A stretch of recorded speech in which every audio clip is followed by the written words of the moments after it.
നമസ്കാരം, അഞ്ജന കണ്ണിലേക്ക് സ്വാഗതം. ഞാൻ അഞ്ജന ഭാസ്കരൻ.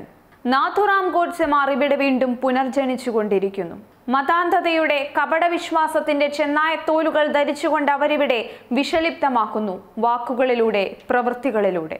ഓരോ ഇന്ത്യനും മഹാത്മാഗാന്ധി വെറുമൊരു വികാരമല്ല, സത്യസന്ധതയുടെ, ത്യാഗത്തിന്റെ, പ്രയത്നത്തിന്റെ, നിസ്വാർത്ഥതയുടെ ആൾരൂപമാണ് ഗാന്ധി.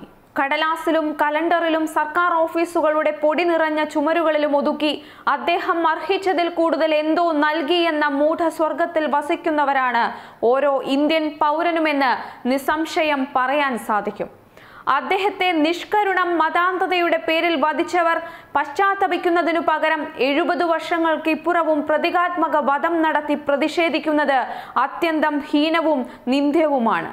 4, 3, 7 പേരടങ്ങുന്ന ഒരു സംഘടന നമ്മുടെ ജീവാത്മാവിനെ ഇത്തരത്തിൽ അപമാനിച്ചുവെങ്കിൽ അതിനു കാരണം ഇവിടെ ഉരുത്തിരിഞ്ഞിരിക്കുന്ന സാമൂഹിക അന്തരീക്ഷം തന്നെയാണ്. കപട ഹിന്ദുമത മൗലികവാദികൾ രാജ്യത്തിന്റെ അഖണ്ഡതയ്ക്ക് തുരങ്കം വയ്ക്കുക തന്നെയാണ് ചെയ്യുന്നത്.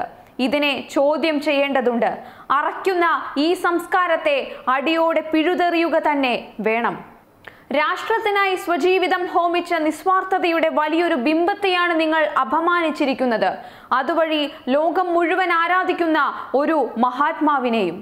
ദക്ഷിണാഫ്രിക്കയിലെ കറുത്ത വർഗക്കാർക്കു വേണ്ടി തുടങ്ങിയ സഹന സമര പോരാട്ടം ഇന്ത്യ രാജ്യത്തെ അതിന്റെ പാരമ്യത്തിലെത്തിച്ച 200 വർഷം ഭരണം നടത്തിയ ബ്രിട്ടീഷുകാരിൽ നിന്നും ഇന്ത്യയെ മോചിപ്പിക്കാൻ അദ്ദേഹം വഹിച്ച പങ്ക് ആത്മാഭിമാനമുള്ള ഒരുത്തനും വിസ്മരിക്കാനാവില്ല. നേരത്തെ പറഞ്ഞത് ആവർത്തിക്കട്ടെ, ഇവിടെ ഗോഡ്സെമാർ ഇനിയും പുനർജനിക്കും.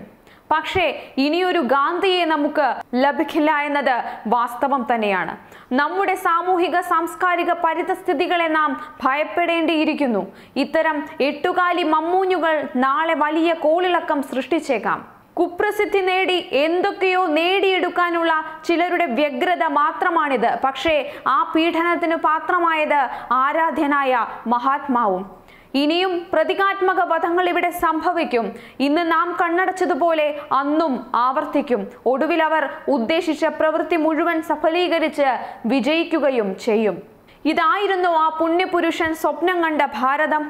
ഇതിനു വേണ്ടിയാണോ നമുക്ക് അദ്ദേഹം സ്വാതന്ത്ര്യം നേടിത്തന്നത്? ഇതായിരുന്നോ നാം അദ്ദേഹത്തിന് കൊടുക്കേണ്ടിയിരുന്ന മര്യാദ? ഒരുപിടി ചോദ്യങ്ങൾ മുൻപിൽ അവശേഷിക്കുമ്പോഴും അല്പം ഭയത്തോടെ പറഞ്ഞുകൊള്ളട്ടെ, ഇന്നിതു പറഞ്ഞ ഞാൻ നാളെ നിങ്ങൾക്ക് മുൻപിൽ വരുമോ എന്നതിൽ പോലും ഭയപ്പെടുന്നു. സ്വാതന്ത്ര്യം സർവനാശത്തിലേക്ക്. മഹാത്മാവേ, മാപ്പ്.